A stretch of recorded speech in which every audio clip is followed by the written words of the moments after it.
Parfait, merci beaucoup.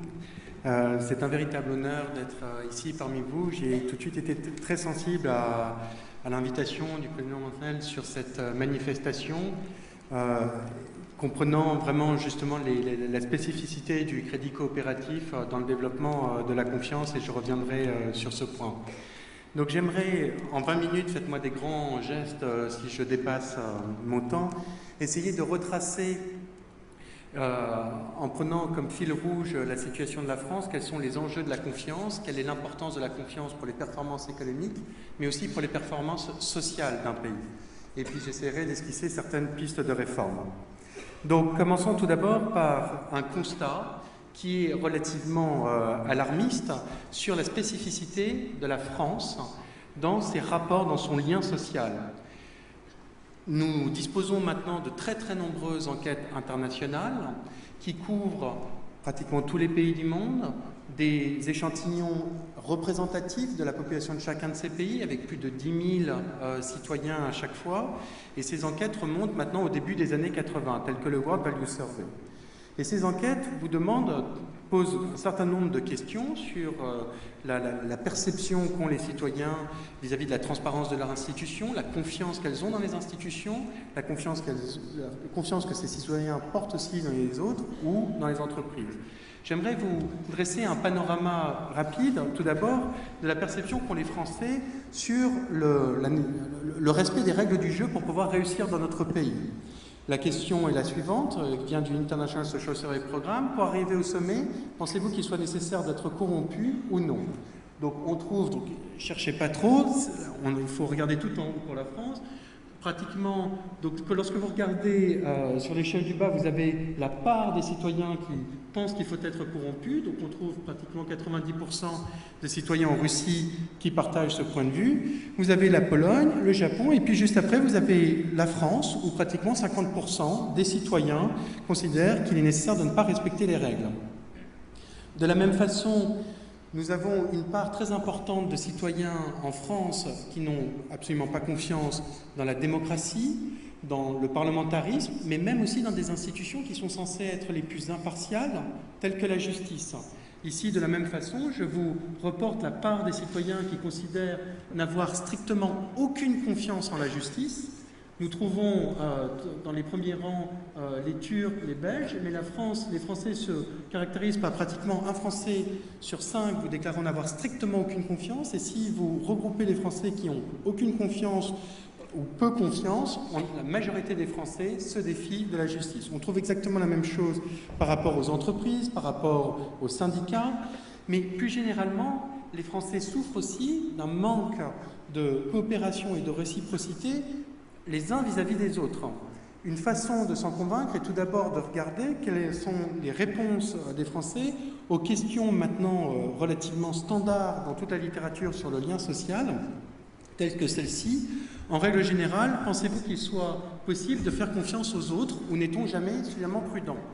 Alors, vous voyez qu'en général, surtout dans les pays nordiques, pratiquement 70%, donc 2 Norvégiens sur 3 ou 2 Suédois sur 3 répondent qu'il est possible de faire confiance aux autres. Et puis vous descendez, vous avez ensuite les pays d'Amérique, des pays anglo-saxons tels que Canada, États-Unis. Vous avez aussi des pays d'Europe continentale. Et il faut regarder maintenant tout en bas pour trouver les Français, où seul un Français sur 5, en général, déclare pouvoir faire confiance spontanément aux autres, et là, aux autres, c'est-à-dire pas quelqu'un de son cercle familial, mais quelqu'un qu'il rencontre pour la première fois. Alors, cette situation est relativement alarmiste. Maintenant, est-ce que les Français ont raison de se défier les uns des autres, et est-ce que ces simples enquêtes traduisent véritablement des comportements de défiance? Je n'aurai pas le temps de m'attarder sur ce point juste dans ma présentation, je pourrais revenir dessus, mais nous avons de nombreuses expériences, tout d'abord, qui montrent qu'effectivement, les Français souffrent d'un manque de réciprocité. Alors je vous donne 2-3 expériences relativement illustratives.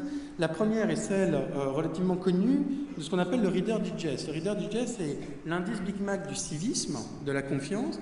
En effet, ce journal s'évertue chaque année à abandonner sciemment des milliers de portefeuilles dans les différentes capitales européennes, en y laissant 100 €, et en y laissant aussi, bien sûr, de façon explicite, l'adresse et le nom du propriétaire. Et puis, le reader disait s'amuse à compter le nombre de restitutions de portefeuille, avec les 100 € bien sûr. Alors, si vous perdez votre portefeuille à Copenhague ou à Stockholm, aucune inquiétude, vous avez 100% de chance de retrouver que votre portefeuille soit restitué. Si en revanche vous êtes en France ou en Italie, alors heureusement, il y a des Italiens parmi nous, donc je ne caricaturerai pas les Italiens, mais heureusement qu'ils sont là. Si vous êtes en Italie, vous avez uniquement 30% de chance d'avoir une restitution. Si vous êtes en France, vous avez 40% de chance de restitution. Alors, vous avez énormément d'exemples comme ça sur les diplomates français, sur le comportement des entreprises qui montrent qu'on a une spécificité. Ce que font maintenant les économistes s'amusent à vraiment mettre différents individus dans des protocoles expérimentaux pour mesurer la confiance, mesurer en général leur capacité d'investissement dans un projet collectif, un projet qui peut être mutuellement bénéfique, mais qui comporte des risques et des risques de trahison. Et on fait jouer ces jeux sur des milliers de personnes représentatives dans les différents pays, et les Français se retrouvent systématiquement comme ceux qui coopèrent le moins dans ce type de situation. Je donne juste un dernier petit graphique qui est aussi illustratif du manque de réciprocité dans notre société. Lorsqu'on interroge les Français sur la justification ou non de pouvoir réclamer de façon indue des aides publiques, vous avez les résultats suivants. Ici, je vous reporte la part des personnes qui vous disent qu'il est absolument inacceptable de réclamer indûment des aides publiques dans les différents pays. Donc, si vous êtes danois ou hollandais, vous préférez brûler en enfer plutôt que de demander, de réclamer indûment de telles aides. Et puis, vous descendez les différents pays, on se retrouve en France avec uniquement un Français sur 3 qui déclare un tel comportement complètement injustifiable. Donc, on est vraiment dans un cercle vicieux d'absence de coopération et de réciprocité. D'où viennent ces différentes dimensions de la disparition du lien social en France? J'aimerais pour ma part me concentrer sur 2 points essentiels. Tout d'abord, montrer que la confiance est essentielle pour huiler les rouages économiques et pour expliquer les performances économiques, mais j'aimerais aussi souligner que la confiance, plus généralement, ou la défiance, se paye d'un coût humain extrêmement élevé.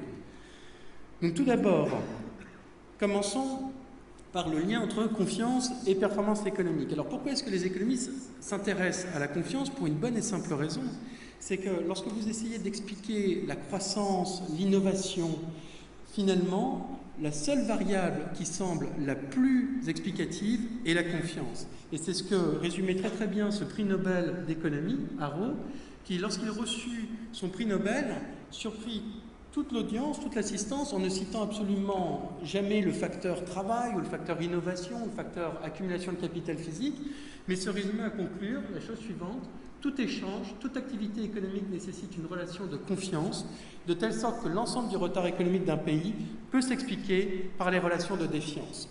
Et alors, la façon de comprendre cette relation est très simple, et je pense qu'au Crédit Coopératif, vous le vivez concrètement, c'est qu'il est impossible, dans des relations d'échange, de pouvoir contractualiser dans ses moindres détails sous forme de contrat officiel des relations.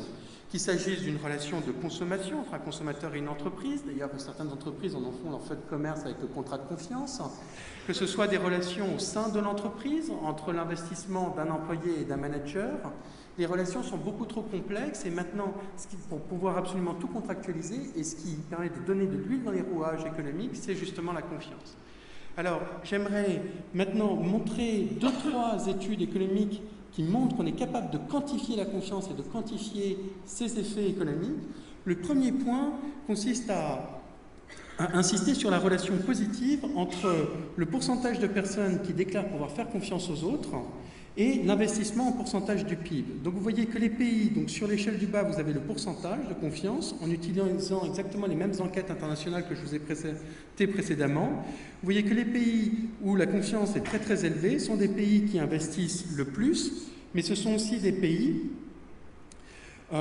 qui innovent davantage. Et c'est ce que nous retrouverons dans une étude sur les différents États américains, sur le nombre de patentes et le nombre d'innovations dans les États américains, une étude faite avec Hagion et Van Rinen de Harvard, où on montre que, en fait, sur l'échelle de gauche, vous avez le nombre de patentes, et sur l'échelle de droite, sur l'échelle de bas, vous avez la part des différents Américains dans ces États qui déclarent pouvoir faire confiance aux autres, et vous avez une relation extrêmement positive. Pour le moment, je souligne uniquement des corrélations. À chaque fois, ces études sont basées ensuite sur des protocoles un peu plus scientifiques pour montrer le sens de causalité. Alors, comment comprendre cette relation entre confiance et performance économique ? L'une des clés d'entrée est justement de réfléchir sur les capacités de décentralisation. Dit autrement, lorsque vous étiez dans des sociétés industrielles de production de produits relativement standardisés, vous pouviez, d'une certaine façon, vous payer d'un déficit de confiance et être quand même productif. En effet, vous aviez un ingénieur, une figure du contremaître qui vérifiait comment un produit parfaitement standardisé pouvait être produit. En revanche, lorsque vous êtes dans des sociétés post-industrielles, dans des sociétés d'innovation, où l'essentiel est justement de pouvoir s'adapter à votre environnement, à pouvoir prendre des initiatives, pouvoir prendre des risques, c'est la décentralisation et la confiance qui vous permet uniquement de réaliser les meilleures performances économiques. Et c'est ce qu'on montre donc, dans une étude avec Pierre Cahuc et André Schleifer, où on essaye de mesurer l'indice de décentralisation des politiques de management dans les différents pays. Alors, on a repris une idée très simple qui était celle de Gerd Sösfeld, qui était le psychologue d'IBM. Ce psychologue étudiait dans les différentes succursales d'IBM, dans les différents pays, quel était le degré d'autonomie des managers, par exemple, dans leurs décisions d'emploi, dans leurs décisions de licenciement, dans leurs décisions de porter de nouveaux projets. Alors, Sösfeld avait rapporté souvent cette petite boutade en disant lorsqu'il y a un conflit entre deux unités de production et que vous soumettez ça à des Anglais, la première chose qu'ils vous diront, c'est vite, convoquons une réunion pour essayer de trouver une solution. Donc très pragmatique.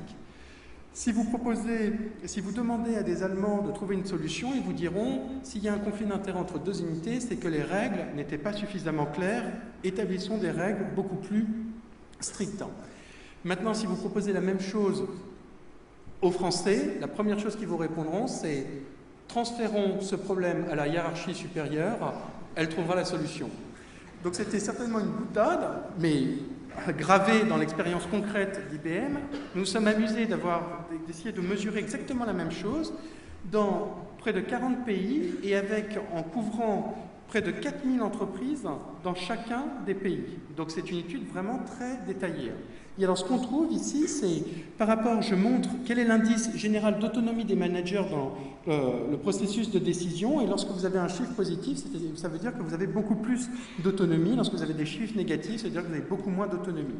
Et ce que vous pouvez constater, c'est que des pays tels que la Suède, l'Angleterre, les États-Unis ou l'Allemagne ont d'autonomie, beaucoup plus que l'Italie, le Portugal et la France, en fait, est le pays où l'autonomie est la plus faible parmi les pays européens.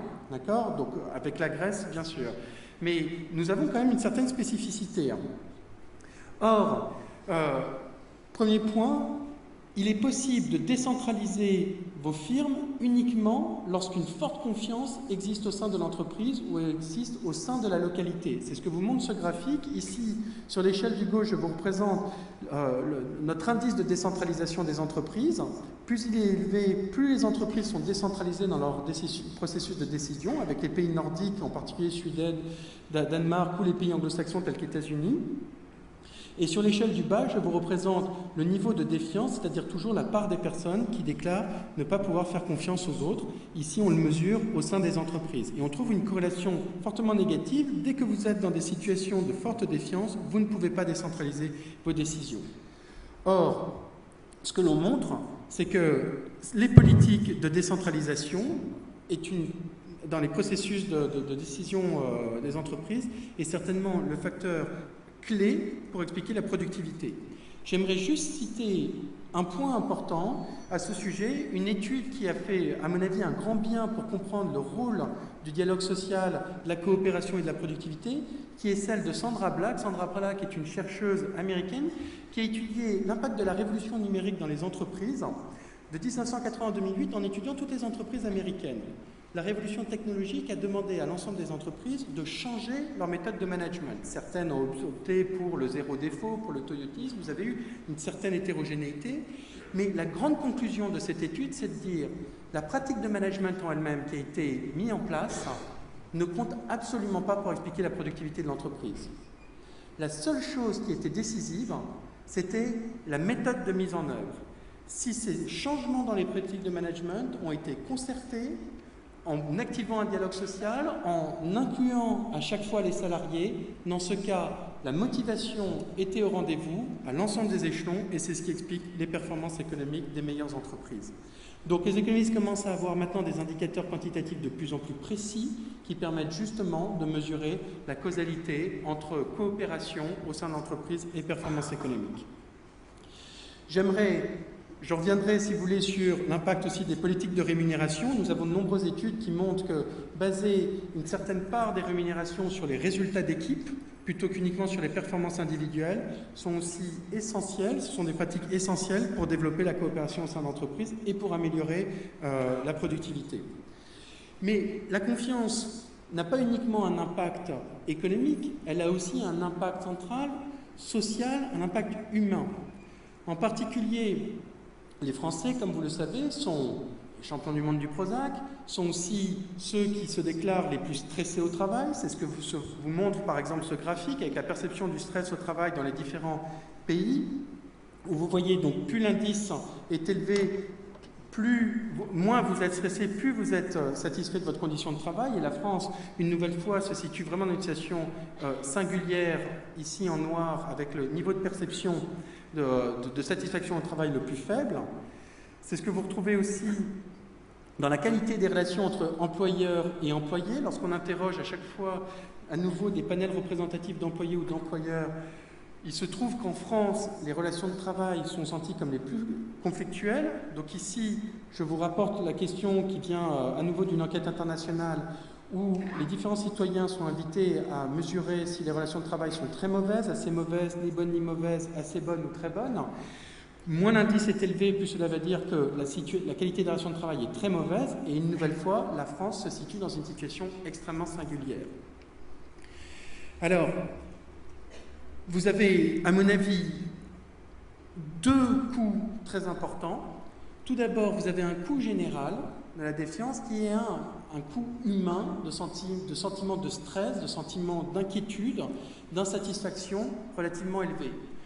C'est ce que je vous présente ici sur ce graphique où je représente sur l'échelle de droite toujours le pourcentage de personnes qui déclarent pouvoir faire confiance aux autres et sur l'échelle de gauche l'indice de satisfaction dans la vie.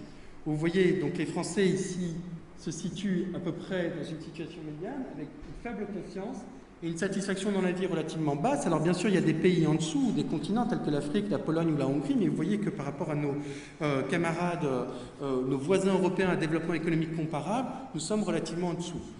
De la même façon, lorsque vous regardez le nombre de fréquences de stress, donc ici je mesure le nombre de fois où différents citoyens ont senti des sentiments d'anxiété ou de déprime au cours de la semaine écoulée, la France se situe au niveau à peu près à 1,8, c'est-à-dire une occurrence pratiquement de 20%, 30% d'épisodes de stress ou d'anxiété au cours de la semaine passée. Encore une fois, vous avez des pays au-dessus, mais ces pays sont la Hongrie, la Russie ou la Bulgarie. Alors, pourquoi trouve-t-on une relation si forte entre confiance et satisfaction et bonheur? Pour une raison très très simple, c'est que nous vivons maintenant dans des sociétés de risques et ces risques sont créés par d'autres êtres humains. Bien sûr, les sociétés pré-industrielles étaient aussi des sociétés de risques avec des risques mortels. Cependant, on s'en remettait à chaque fois à la foi, à la religion pour pouvoir baisser notre niveau d'anxiété. Ces risques étaient d'une certaine façon échappés au contrôle des êtres humains. Les sociétés post-industrielles sont des sociétés avec des risques colossaux, aussi bien environnementaux, tels que Fukuyama, des risques sanitaires avec la grippe H1N1 et des risques économiques avec des probabilités de perte d'emploi ou des risques financiers qui ne sont maintenant directement créés par d'autres êtres humains et d'autres êtres humains que vous ne connaissez pas nécessairement. Donc de votre capacité de faire confiance aux autres et de votre capacité de faire confiance aux institutions pour réguler efficacement et de façon équitable les risques dépend en grande partie votre niveau de satisfaction et votre niveau d'anxiété. Si les Français sont champions du monde du Prozac, ce n'est pas un hasard. J'aimerais maintenant conclure sur les voies de réforme.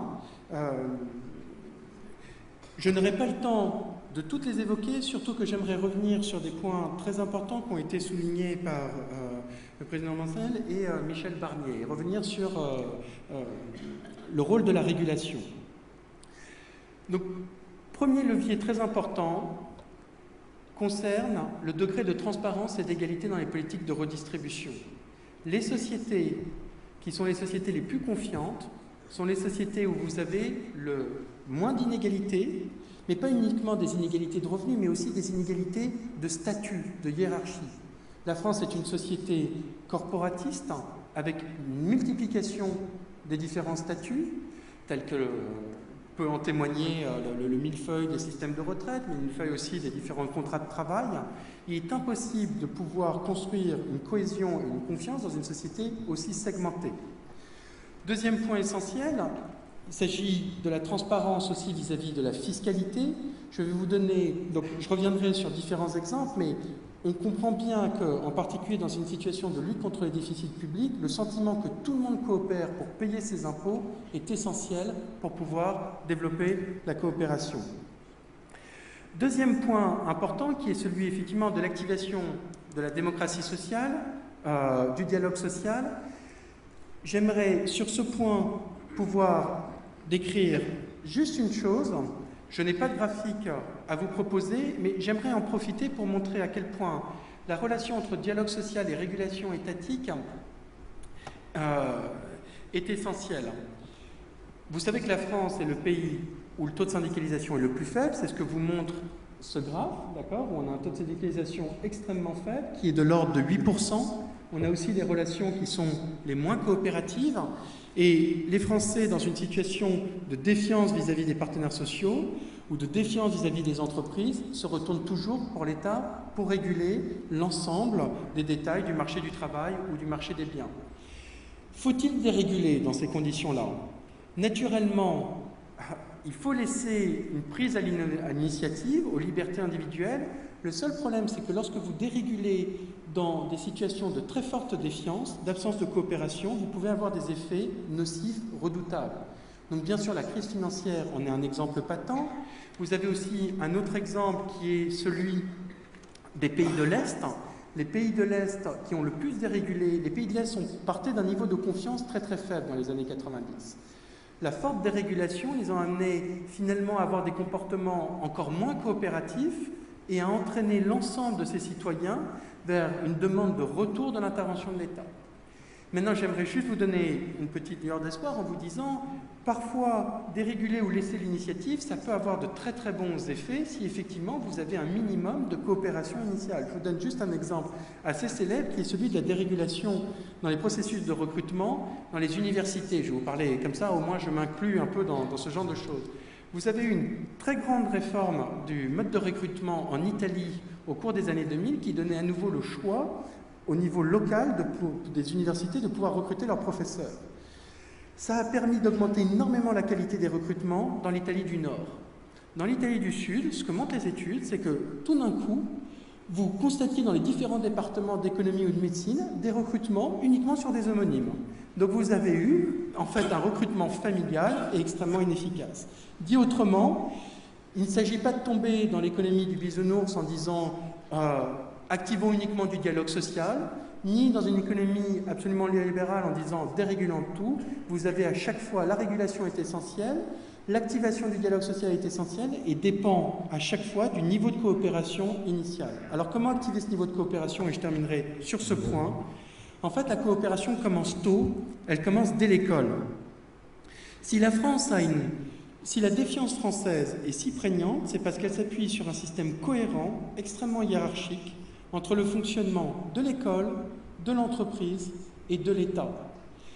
Pour juste vous donner une idée sur le fonctionnement de l'école, nous sommes amusés avec deux co-auteurs à ouvrir la boîte noire de l'école et à essayer de mesurer les pratiques pédagogiques. Je vous représente ici, dans les différents pays, donc à chaque fois il s'agit d'enquêtes représentatives auprès d'écoles de collège, de fin de collège. Ici, je représente le pourcentage de professeurs et d'élèves qui déclarent ne jamais travailler en groupe au cours de leur année scolaire. Vous voyez par exemple que la France se situe tout en haut avec plus de 2 écoliers sur 3 qui vous déclarent ne jamais travailler, ne jamais avoir travaillé au groupe au cours de l'année. Alors, bien sûr, il y a les Coréens pour nous sauver, qui sont à peu près au même niveau. Et de la même façon, lorsqu'on leur demande est-ce que vous prenez, quelle est la part du temps qui est consacrée à prendre tout le temps des notes au tableau, d'accord ? Une nouvelle fois, la France se situe en bonne place avec pratiquement 50% des élèves qui vous déclarent prendre tout le temps des notes au tableau. Donc il s'agit, or, justement, ce que l'on montre ici, ce que l'on montre en fait dans toutes nos études, c'est que les pays qui ont un enseignement vertical très important, ce que je vous représente sur les celles du bas, tels que la France ici en bas, sont aussi les pays qui décentralisent le moins leurs pratiques de management. Les entreprises s'adaptent, bien sûr, à l'environnement local. Voilà. Dit autrement, si on veut vraiment changer la coopération en France, vous avez des fenêtres d'opportunités, bien sûr, concrètes, rapides, telles que le changement des pratiques de management ou de la transparence de l'État, mais il faut aussi enseigner la coopération très tôt, et de ce point de vue-là, la France a un sacré handicap. Merci. Merci à vous. 23 minutes, c'est à peu près dans les temps. Juste une petite question, on débattra tout à l'heure. J'ai lu une étude de l'INSEE. En France, en 2010, quand on demande aux personnes d'indiquer leur niveau de satisfaction dans la vie, elles répondent 7,3 sur une échelle de 0 à 10. 9 personnes interrogées sur 10 ont un niveau de satisfaction supérieur à 5. Est-ce que ce sentiment individuel ne vient pas un peu contredire le caractère très sombre de votre constat? Alors, il y a 2 points. La semaine dernière. Oui, tout à fait. Donc, cette enquête de l'INSEE s'intéresse à... Tout d'abord, ne fait pas consensus. Vous avez de nombreuses enquêtes internationales, beaucoup plus précises, me semble-t-il, qui montrent que le niveau de satisfaction individuelle est plus faible. Mais cela dit, ce que montre cette enquête de l'INSEE est justement dans le paradoxe français. Les Français, en général, dans certaines enquêtes, peuvent avoir un niveau de satisfaction de leur situation personnelle relativement élevé.